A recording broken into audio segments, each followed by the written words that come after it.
এই মরণ থেকে পালানোর মতো কোনো পথ নাই, মরণ থেকে পালানো সম্ভব নয়।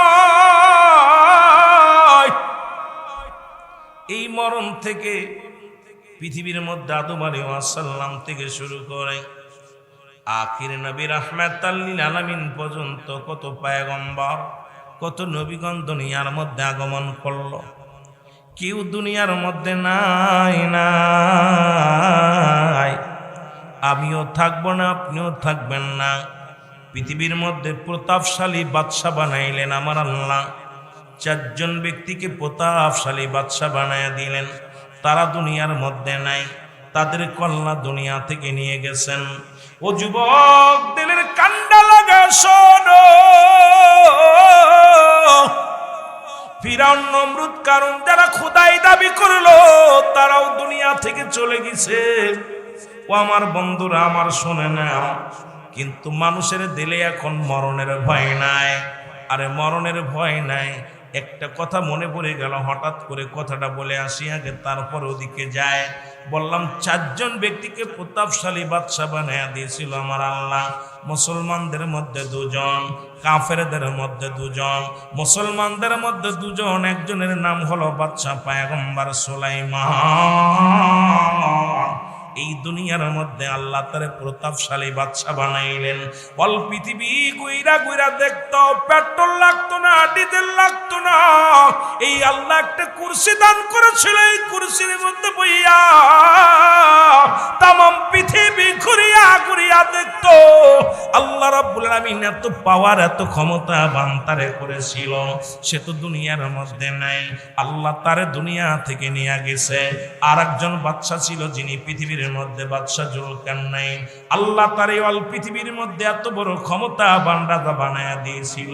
আজকে দুদিনের মন্ত্রিত্ব পাইয়া এত লাফালাফি করো, এমপি হইয়া লাফালাফি করো, মুসলমান এলাকার মাতবার হইয়া ফালাফালি করো, মসজিদের মেম্বার হইয়া, মসজিদের সভাপতি হইয়া এত জোরে ফাল দাও, প্রতিষ্ঠানের সভাপতি হইয়া আমিত্ব খাটাও দুনিয়ার মধ্যে মুসলমান। কিন্তু আল্লাহ তো কত প্রতাপশালী বাদশা বানাইল। এলাকার মধ্যে যাদের ভয়ে থরথর করে মানুষগুলো কাঁপত, আজকে তারা কবরে শুয়ে আছে। কবর থেকে কুত্তা শিলে পায়খানা করে কবর উপরে দিয়া, কবর থেকে খেদানোর মতো ক্ষমতা আমার আল্লাহ দেয় নাই। জোরে বলেন ঠিক কিনা? এই গ্রামের মধ্যে এত বড় মানুষ ছিল, দামি মানুষ, যাদের ভয় এলাকার মানুষ থরথর করে কাঁপত। কিন্তু আজকে তারা মারা গেছে। মারা যাওয়ার পর কবর উপর দিয়ে গরু ছাগলে ঘাস খায়, কবর উপরে কুত্তা শিয়ালে পায়খানা করে, কবর থেকে খেদানোর মতো ক্ষমতা দিছে নাকি? ও আমি সেই মস্তান ছিলাম, আমি সেই বড় মস্তান, আমার কবর উপর দিয়ে হাঁটবি না। ঠিকই না? ঠিকই না? ক্ষমতা আছে? হায়রে দুনিয়া, কার জন্য বড়াই করো? জীবনের প্রথম কাপড় পরিধান করার জন্য সাজো, আবার জীবনের শেষ কাপড় পরিধান করবার সাজে। সুতরাং জীবনের প্রথম লজ্জাস্থান ঢাকছ, অন্য মানুষে ডাকছে, আবার শেষ বিদায়ের পোশাক পরায়া দিবে, তোমার অন্য মানুষের সাহায্য লাগবে। এত মস্তানি কই থেকে আসলে মুসলমান? কারণ কার জন্য ঘুষ খাও, কার জন্য সুদ খাও? আল্লাহ তো ডাক দিয়ে কয় কুল্লু মান আলাইহা ফান। আল্লাহ কয় বান্দার এই জমিনটা আমি রাখবো না। দরদি বন্ধু শোনো, এই জমিনটা আমি চূর্ণ বিচ্ছিন্ন করে দিব।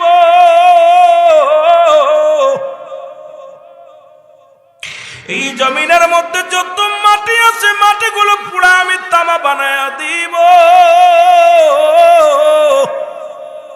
এই জমিনের মধ্যে যত পানি আছে, পানিগুলো পুরা আমি ছাই বানায়া দিব। আমি আল্লাহ যেদিন কিচ্ছু বলতে কিচ্ছু রাখবো না। এই এত বড় মাদ্রাসা, দাখিল মাদ্রাসা, এটাও শেষ হয়ে যাবে, বিল্ডিং শেষ হয়ে যাবে। রব্বি কারিম বলে বান্দা এই জমিনটা পুরা আমি তামা বানায় দিব।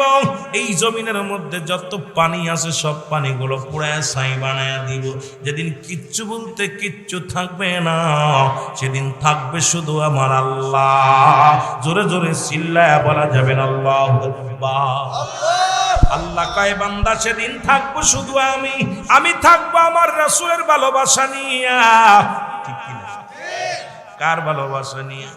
আর নবী কয় হায়াতি খায়রুল লাকুম, আমার হায়াতের জিন্দেগিটা ওই উম্মাতের জন্য কল্যাণ স্বরূপ। এই দুনিয়ার মধ্যে আমি নবী আগমন করলাম আমার উম্মাতের কল্যাণের জন্য, আমার উম্মাতের মঙ্গলের জন্য। আমি নবী আইয়া ঘর সংসার করলাম, আমি নবী দুনিয়ার মধ্যে আইয়া কেমনে কি করবা তোমরা বান্দারা শুনে নাও, উম্মাতিরা শোনো। আমি নবী তোমাদের সঙ্গে কথাবার্তা বললাম, তোমাদের সঙ্গে চলাফেরা করলাম, আমাকে পায় আমার উম্মতিরা বড় ধন্য।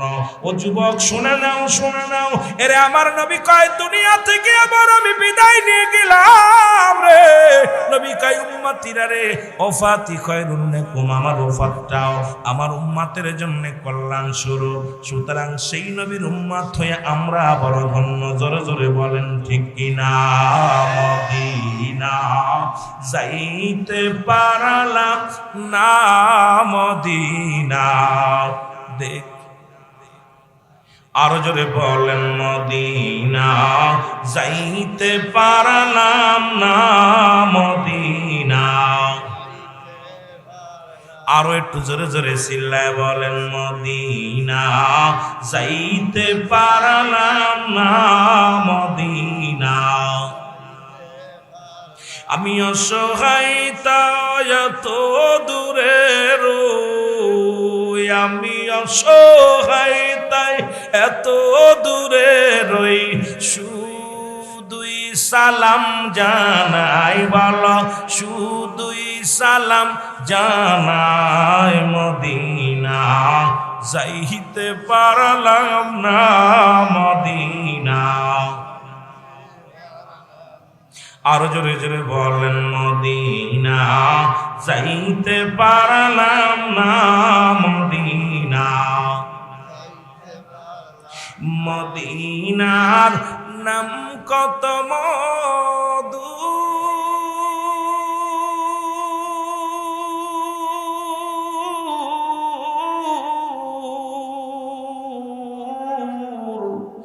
মদিনা আর যে কত দূর,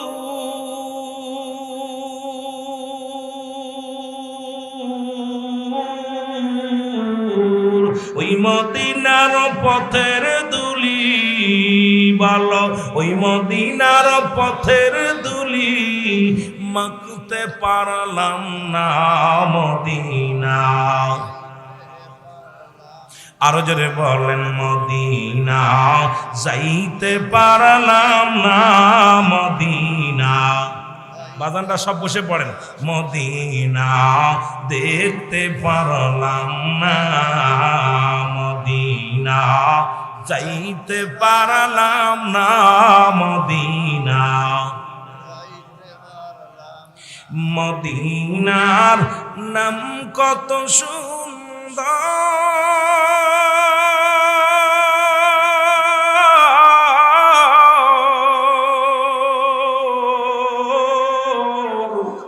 মদিনা কেড়ে সে অন্ত,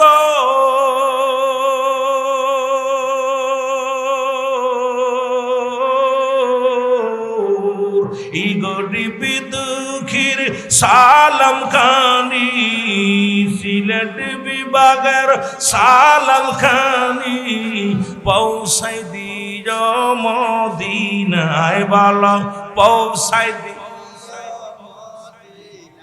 এই মদিনা যাইতে পারলাম না, মদিনা। মদিনা যাইতে পারলাম না, মদিনা। আমি অসহায় তাই এত দূরে রই, আল্লাহ অসহায় তাই এত দূরে রই, দূর থেকে সালাম জানাই বলো, দূর থেকে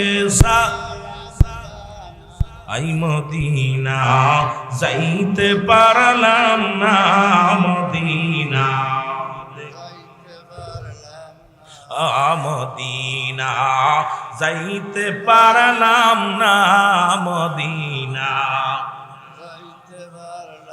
এই দুনিয়ার মুসলমান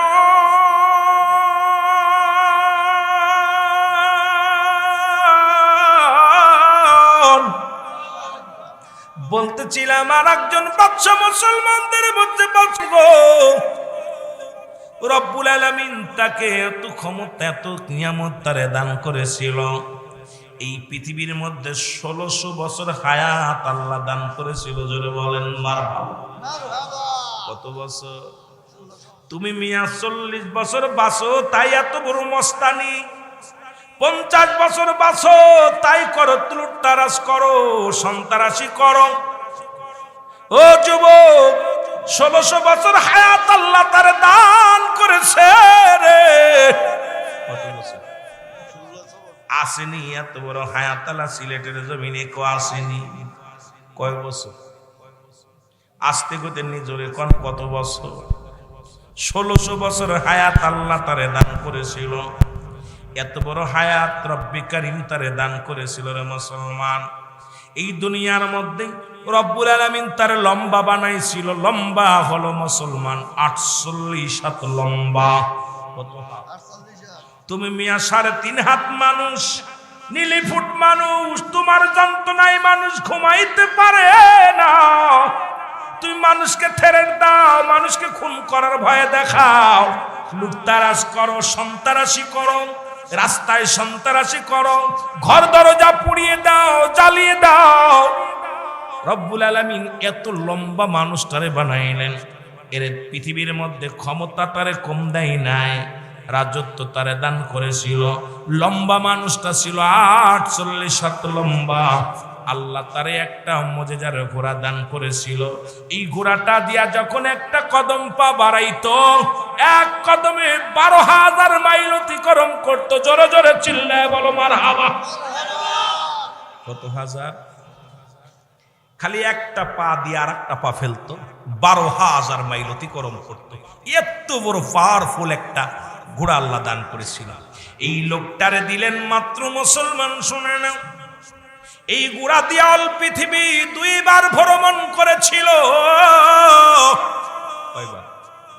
2 বার ভ্রমণ করেছিল এই লোকটা যারা মক্কা মদিনায় হজে গেছেন যারা মদিনায় যদি কেউ হাজী সাহেব থাকেন মক্কা থেকে মুসলমান উত্তর দিকে একটা মহকামা যেটাকে বলা হয় আলেকজান্ডারিয়া সিটি শহর বলা হয় এই শহরের মধ্যে বাদশাহ জুলকারনাইনকে শোয়ায় রাখা হয়েছে একখানা বড় সাইনবোর্ড লাগানো আছে এর মধ্যে লেখা আছে দুনিয়ার মানুষ শোনো আমি যে ভুল করেছি তোমরাই ভুল করো না আমার হায়াত সীমিত আমি রব্বে কারিমের গোলামি করতে পারলাম না তোমাদের জীবনটা তোমরা অবহেলায় হারায়ও না রব্বে কারিমের গোলামি করো জোরে বলেন মারহাবা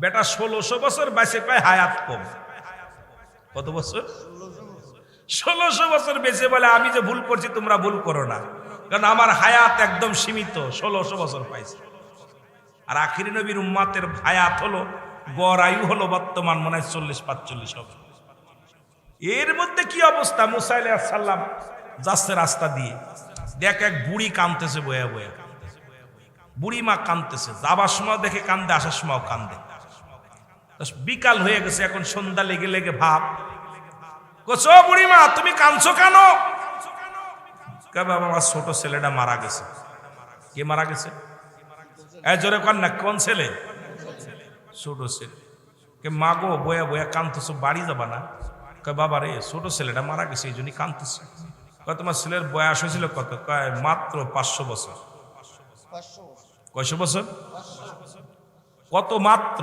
কত 1 লাখ মাত্র 1 কোটি মাত্র কত বুঝছেন নি কোটি লিখতেছে দিক মাত্র লিখতেছে 500 বছর তো বাবা কয় মা জানবে কাঁদতেছে এই জন্যই ছোট ছেলেটা কোলে নিতে পারি নাই আদর করতে পারি নাই ভালো করে যত্ন করতে পারি এই জন্যই কাঁদতেছি সংসার ধর্ম নিয়ে বড় ছেলেটা স্বামীর সংসার করতে যায় আর ছেলেটার আদর করতে পারি নাই এই জন্যই কাঁদতেছি ছোট ছেলের জন্য ছেলেটার আদর করতে পারি ঠিক মতো যত্ন করতে পারি না এই জন্যই কাঁদতেছি মা তুমি বাড়ি যাও বাড়ি যাবো কই বাবা বাড়িটারই তো ঘর টর নাই ঘর নাই মানে গাছতলা থাই বাঁচবানে কয়দিন কয়দিন বাঁচবানে ঘর দরজা করি নাই।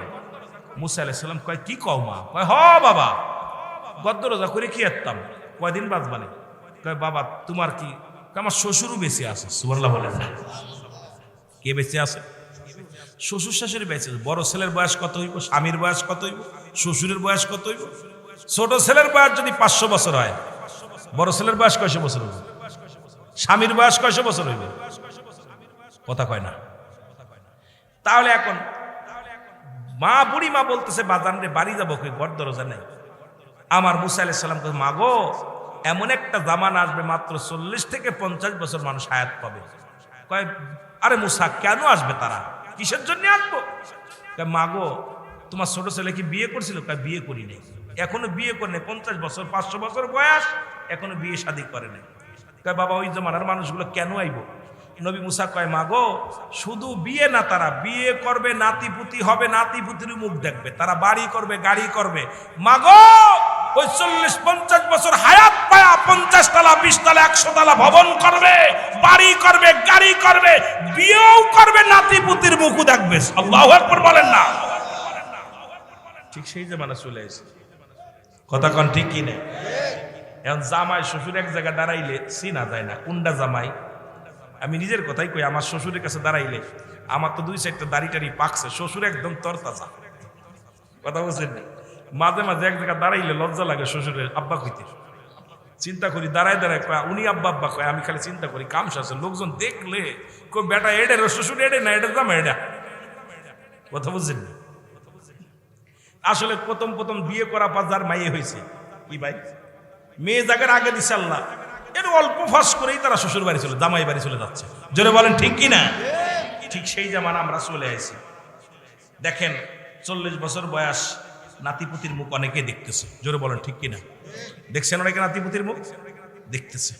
ঠিক জামানা চলে আসছে, সেই আখেরি জামানা। আমার ভাইরা, আমার বন্ধুরা, আমার এ তো গেল মুসলমানদের মধ্যে দুজন, কাফেরদের মধ্যে দুজন। একজনের নাম হলো মুসলমান, শোনো, একজন হলো নমরুদ, ফিরাউন যেটা বলা হয়, মিশরের অধিপতি, মিশরের রাজধানী। এই মিশরের যেখানে সিংহাসনে বসলে তাকে বলা হতো নমরুদ, ফিরাউন। আল্লাহ তারে বানাইলেন পৃথিবীর মধ্যে এত বড় একজন খাটাস মার্কা মানুষ, যাকে আল্লাহ দুনিয়ার মধ্যে প্রথম মানুষের বাড়ি বাড়ি কাজ করে খেত, জুতায় কালি করত, মুসি ছিল, এরপরে কর্মচারী, এরপরে দারোয়ান, তারপরে নাইট গার্ড, তারপরে মুসলমান ইজেদ্দার, তারপরে হয়ে গেল উজির, তারপরে হলো মন্ত্রী, তারপরে স্বরাষ্ট্রমন্ত্রী, তারপরে হলো প্রধানমন্ত্রী। মন্ত্রী প্রধানমন্ত্রী যখন হয়ে গেল, ফিরাউনের কল্পনা আসলো, এত যদি সহজ হয় এটাও হওয়া, এর কোনো ব্যাপারই না, আল্লাহ হওয়া কোনো ব্যাপারই না। সঙ্গে সঙ্গে নিজেই ঘোষণা করে দিলেন, আমি আল্লাহ, আমি খোদা। জোরে বলা যাবে না নাউজুবিল্লাহ? চিন্তা করলো যে এত প্রধানমন্ত্রী হয়, এত যদি সহজ হয়, আল্লাহ হওয়া কোনো ব্যাপারই না। আমার ভাইরা, আমার বন্ধুরা, আর একজন ছিল, তার নাম ছিল বুক্তানসর। দুনিয়ার মধ্যে পাপিষ্ঠ ব্যক্তি। এই 4 জনকে আল্লাহ প্রতাপশালী বাদশা বানাইলেন। এই 4 জন দুনিয়া থেকে চলে গেলেন। ফিরাউন, নমরুদ, কারণ যারা খোদাই দাবি করলো তারাও দুনিয়া থেকে চলে গেছে। আপনিও চলে যাবেন। 3 বারের সফল মন্ত্রী, বাংলাদেশের প্রধানমন্ত্রী ছিল খালেদা জিয়া। আল্লাহ উনাকেও নিয়ে গেছে। উনার যাওয়ার আগে উনার কলিজার টুকরা সন্তানকেও নিয়ে গেছে। উনার স্বামীকে আল্লাহ নিয়ে গেছে। মুসলমান মাননীয়, মুসলমান শোনো, আমাদের দেশের জাতীয় পার্টির চেয়ারম্যান হোসেন মুসলমান ইরশাদ মিয়া, উনিও দুনিয়া থেকে চলে গেছেন। আমার দেশের রাষ্ট্রনায়ক মুজিবুর রহমান সাহেব, উনিও চলে গেছেন। বাসানিও চলে গেছেন। কত নেতা আসলো গেল। এই সিলেটের জমিনে সাইফুল ইসলাম না কি যেন খাদ্যমন্ত্রী ছিল, বড় প্রতাপশালী, প্রতাপশালী এলাকার মধ্যে ছিল। আল্লাহ তাকেও নিয়ে গেছে। আমাকে কখন যেন ডাক দিয়ে যাবে, কারণ পৃথিবীর বুক থেকে বিদায় নিতে হবে। একমাত্র স্রষ্টার মৃত্যু নাই, সৃষ্টির মৃত্যু আছে, এর মধ্যে কোনো সন্দেহ নাই। ধরে বলেন ঠিক কিনা? পৃথিবীর মধ্যে সব রোগের ওষুধ পাওয়া যাবে, মরণ রোগের ওষুধ পাওয়া সম্ভব হয় 2 দিন আগে, নাই 2 দিন পরে। আপনাকে আমাকে যেতেই হবে, এর মধ্যে কোনো সন্দেহ নাই। তাদের ইসালের সব আজকে দুয়ার অনুষ্ঠান। মুর্দা গানের জন্য মানুষ যখন মারা যায়, সন্তানের কাছে 7টা হক বাকি থাকে। যাদের আব্বা মা নাই একটু হাত তুলে দেখান, যাদের আব্বা মা নাই একটু জোরে হাতটা ওঠান। আব্বা নাই রে, আব্বা নাই রে জগতে, সুখে রাখো ও গো আল্লাহ তাদের। আল্লাহু আকবার বলো। এরা মুসলমান মোট 14টা হক। আজকে মুসলমান শুনে নাও, যাদের মুর্দা গানের জন্য 14টা হক, মোট 7টা হক দুনিয়ায় জীবিত থাকতে, দুনিয়া থেকে বিদায়ের পরে 7টা হক। আজকে যাদের আব্বা মা নাই, খুব লিখে নিন। নাম্বার 1, 1 নাম্বার হলো তাদের জন্য মাগফিরাত কামনা করা। যাদের আব্বা নাই মা নাই তারা কি করবেন? 1 নাম্বার হলো মাগফিরাত কামনা করবেন। 2 নাম্বার হলো তাদের জন্য সব রেশনি করবেন। 3 নাম্বার হলো মুসলমান, আমাদের তো 2 নাম্বার সব রেশনি করা ভুলেই গেছি, দোয়া করা ভুলে গেছি। 3 নাম্বার হলো তাদের মুসলমান পৃথিবীর মধ্যে তাদের ওসিয়াত শরীয়ত মোতাবেক ওসিয়াত গুলো পালন করতে হবে। আব্বা মা যারা কবরে শুয়ে আছে তাদের ওসিয়াত গুলো পালন করতে হবে। যেগুলো হক ভালো করে শুনে নেন। এইগুলো যদি আদায় না করেন, আব্বা মার হক আদায় করবেন না, রব্বে কারিমের কাছে ধরা পড়তে হবে। যারা ছেলেরা আছে শুনে নাও, বাবারা আমার বাবারা 14টা হকের মধ্যে 7টা হলো জীবিত থাকতে, 7টা হলো মরণের পরে। কারণ যেহেতু ইসালের সব মুর্দা গানের জন্য এই কথাটা আপনাদের জানাই দিতে হবে, যাতে কাজে লাগে রে মুসলমান। আব্বা মার জন্য মুসলমান 3 নাম্বার হলো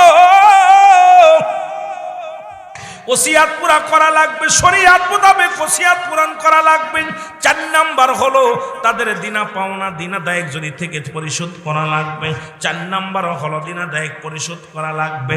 5 নাম্বার হলো মুসলমান আব্বা মায়ের আত্মীয়স্বজন যারা আছে তাদের সঙ্গে যোগাযোগ ঠিক রাখা লাগবে, তাদের সাহায্য সহযোগিতা করা লাগবে রে মুসলমান। শুনে নাও, আব্বার আত্মীয় মার আত্মীয় তাদের সঙ্গে ভালো ব্যবহার করা লাগবে। মা মরে যাওয়ার পর মায়ের বোনকে আমরা চিনি না, বাবা মরে যাওয়ার পর বাবার ভাইরে আমরা চিনি না। কত চাচা অসহায়, কত চাচা ব্যান চালায়, আমরা অনেক টাকার মালিক, বাতিজা বড় অফিসার, বাতিজা বড় ব্যাংকের ম্যানেজার, বাতিজা বড় অফিসার, বাপ বড় ব্যবসা করে, কিন্তু চাচার দিন আনে দিন খায়, দিন চলে না। খোদার কসম, যদি বাবা মারে সুখে রাখতে চাও, বাবার আত্মীয় মায়ের আত্মীয় যারা আছে তাদেরও সুখে রাখতে হবে। তাদের সঙ্গে যোগাযোগ ঠিক রাখা লাগবে, সম্পর্ক ভালো রাখতে হবে। খবরদার তাদের সঙ্গে কখনো সম্পর্ক খারাপ করা যাবে না। যেহেতু এখানে আলিয়া মাদ্রাসা সবাইতে এগুলো পড়ানো হয়, এই হকের বিষয়ে যেহেতু শিক্ষকেরা ছাত্রদেরকে অনেক সময় দান করে পাঠ্য বইয়ের মধ্যে, তবে পাঠ্য বইয়ের মধ্যে এখন আর এগুলো নাই। আছে এখন কেমনে নারী থেকে পুরুষ হয়, কেমনে সমগামী করা যায়, কেমনে বানর থেকে মানুষ হয়। আজকে জাতিটারে নোংরা বানানোর জন্য পায়তারা শুরু করছে দেশের যারা, আমাদের মাথা জোরে বলেন ঠিক কিনা? ওরে মুসলমান, 6 নাম্বার হলো বাবা মার আত্মীয় যারা আছে তাদের সাহায্য সহযোগিতা করতে হবে। তুমি টাকাওয়ালা বাড়িওয়ালা, তোমার মায়ের আত্মীয় অভাবী, তোমার বাবার আত্মীয় স্বজন অভাবী, তোমার এই টাকা পয়সা এমন একটা দিন অভিশাপ হয়ে আসবে, সম্পদ তোমার অভিশাপ হয়ে আসবে। সুতরাং খালা খালা খালু আত্মীয় স্বজন, বাবা চাচার চাচা চাচি যেগুলো আপনজন আছে, আপনার মায়ের বান্ধবী যারা আছে, আপনার বাবার বন্ধুরা যারা আছে, বাবা এন্তেকালের পরে বাবা যাদের সঙ্গে চলাফেরা করতো তাদের সঙ্গে গুড রিলেশন রাখা লাগবে না মুসলমান। যদি গুড রিলেশন না রাখো, যদি তাদের সঙ্গে ভালো ব্যবহার না করো, সাহায্য সহযোগিতা না করো, আমার রব্বে কারিমের কাছে ধরা পড়তে হবে, বাবা মায়ের হক আদায় হবে না। ও যুবক, 7 নাম্বার হলো পিতা মাতার, আপনাদের আব্বা মা যারা আছে তাদের কবরটা জিয়ারত করা লাগবে, সময় করে সঠিক মতো জিয়ারত করা লাগবে। আমার দেশের মৌলবীরা এখন তো জিয়ারত বন্ধ করে দিছে। নবীজি প্রথম যুগে বলেছে, সাহাবীরা তোমরা কবর জিয়ারত করো না, কারণ মানুষ কবর পূজা শুরু করে দিবে। শেষ জীবনে নবীজি হুকুম দিয়েছে, তোমরা বেশি বেশি করে কবর জিয়ারত করো, মাজার জিয়ারত করো। কারণ মানুষ যখন ওই কবর জিয়ারত করে দুনিয়াবি মোহ কেটে যায়, পরকালের কথা মনে পড়ে যায়। সুতরাং আমি অনুরোধ করে যাব আপনাদের কাছে, 7 নাম্বারটা হলো বেশি বেশি করে আব্বা মার কবরটা জিয়ারত করা লাগবে। এখন আমি আপনাদের কাছে জানতে চাই, কে কে আজকে ফজরের নামাজ বাদে আব্বা মার কবরটা জিয়ারত করছেন? একজন, দুইজন। হাই রে কপাল পোড়া, আপনাদের আব্বা মা নাই? জোহরে করছেন কিনা, আসরে করছেন কিনা, মাগরিব করছেন কিনা? হাই রে অভিশাপ, মৃত্যু ব্যক্তি অভিশাপ দিলে লেগে যায়। এতগুলো মানুষের আব্বা মা মারা গেছে রে, কবরের পাশে যান নাই, বাপ মার জন্য সব রেশনি করেন নাই। কবরের পাশে দাঁড়ায়া ডাক দে, বলবেন রব্বির রহমহুমা কামা রব্বায়ানি সগীরা। ওরে আমি যদি যাই গো মারা যাও, আমি যদি বিদেশের মাটিতে, লাস্টায় আমার পৌঁছাই দিও মায়েরি কলেতে ভালো, লাস্টায় আমার পৌঁছাই দিও মায়েরি কলেতে ভালো, লাস্টায় আমার। একটু মহব্বতে বলেন, ওরে আমি যদি যাই গো মারা যাও, আমি যদি বিদেশের মাটিতে, লাস্টায় আমার পৌঁছাই দিও মায়েরি কলেতে ভালো, লাস্টায় আমার পৌঁছাই দিও। জন্মের পরে যে কলেতে রাখছে আমার মা,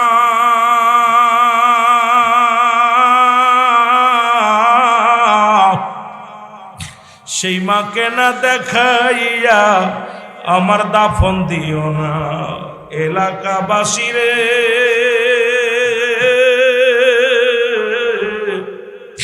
আমি দাবি করি তোমাদের কাছে, আমার ভাই বন্ধু আপনজনা রে,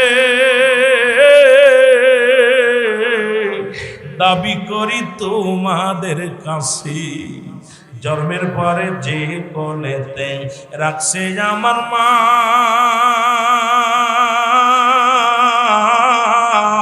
সেই মারে না দেখাইয়া আমার দাফন দিও না, আমায় দাফন দিও না।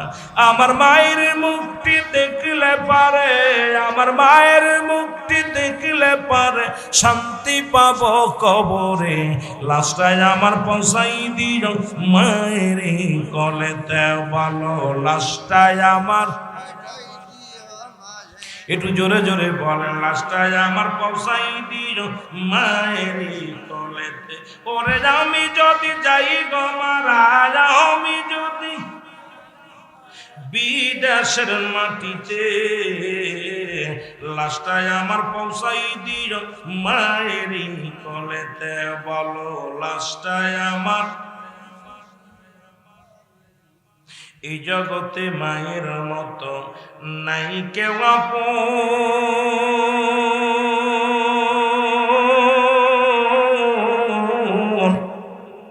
ওই মা জননীর না দেখায়া দিশনা রে দাফন, আমার দিশনা রে দাফন।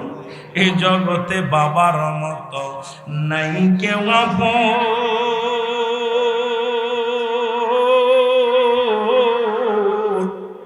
সেই বাবা মার না দেখায়া দিশনা রে দাফন, আমার দিশনা রে দাফন। ওরে মায়ের মুক্তি দেখলে পারে, বাবার মুক্তি দেখলে পারে শান্তি পাবো কবরে, লাস্টায় আমার পৌঁছাই দিও মায়ের কলেতে ভালো, লাস্টায় আমার পৌঁছাই দিও। ওরে আমি যদি যাই গো মারা, আমি যদি বিদেশের মাটিতে লাশটায় আমার পৌঁছাই দিও মায়ের কোলেতে বলো লাশটায় আমার পৌঁছাই দিও খালা বলো ফুপু বলো তোমার মায়ের মতো নয়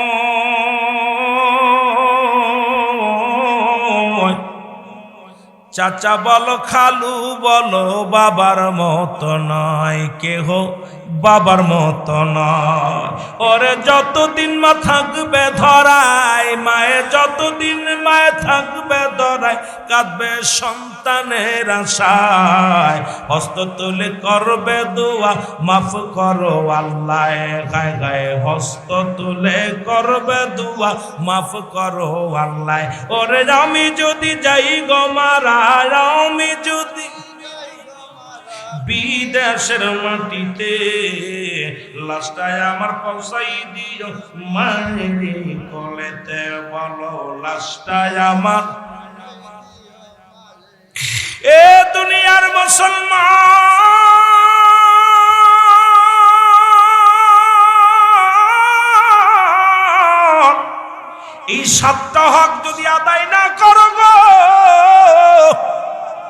না করিয়া যদি তুমি দুনিয়া থেকে বিদায় হয়ে যাও তুমি বাবা মায়ের হক না আদায় করার কারণে রব্বি করিমের কাছে ধরা পড়ে যাওয়া এবার দুনিয়ায় যাদের আব্বা মা জীবিত আছে তাদের জন্য সাতটা হক ও মুসলমান শুনে নাও পিতামাতার প্রতি শ্রদ্ধাশীল হওয়া লাগবে এক নাম্বার পিতামাতার প্রতি শ্রদ্ধাশীল হওয়া লাগবে এমন শ্রদ্ধা করতে হবে পৃথিবীর মধ্যে কিসের মন্ত্রী কিসের এমপি তোমার কাছে তোমার আব্বা এমপি তোমার আব্বা মন্ত্রী তোমার আব্বা আল্লাহর পরের স্থান হলো তোমার মা বাবার এর পৃথিবীর মধ্যে আমার মতো রুহুল আমার মতো মৌলবী আমার মতো মুন্সি হাজারটা আসুক না কেন পৃথিবীর মধ্যে পীর সাহেব কেবলাকে যে মূল্যায়ন করি বাবা মারে সেই মূল্যায়ন করি না ও দরদি বন্ধু শুনে নাও শোনো গো তোমাদের কাছে অনুরোধ করি পীরকে মানতে বারণ করবো না পীরকে শ্রদ্ধা করো তবে পৃথিবীর মধ্যে এক নম্বরে তোমার কাছে শ্রদ্ধাশীল হলো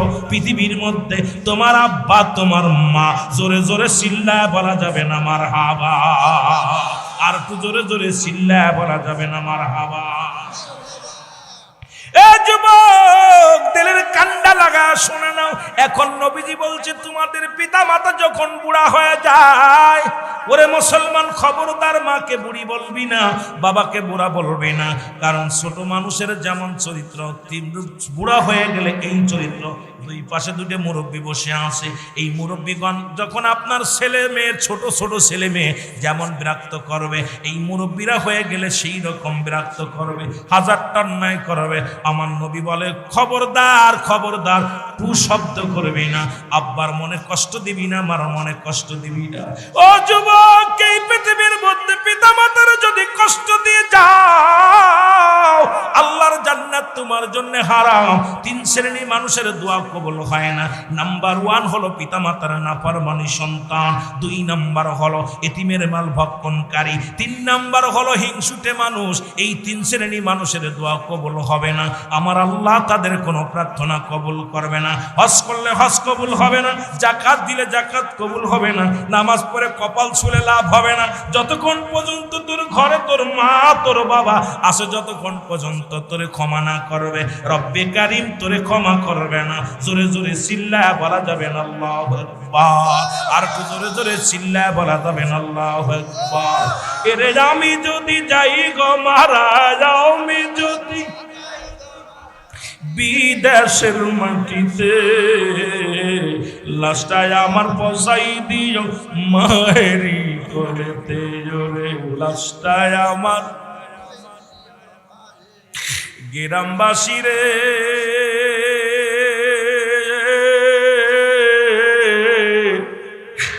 আমি দাবি করি তোমাদের কাছে ও এলাকাবাসী রে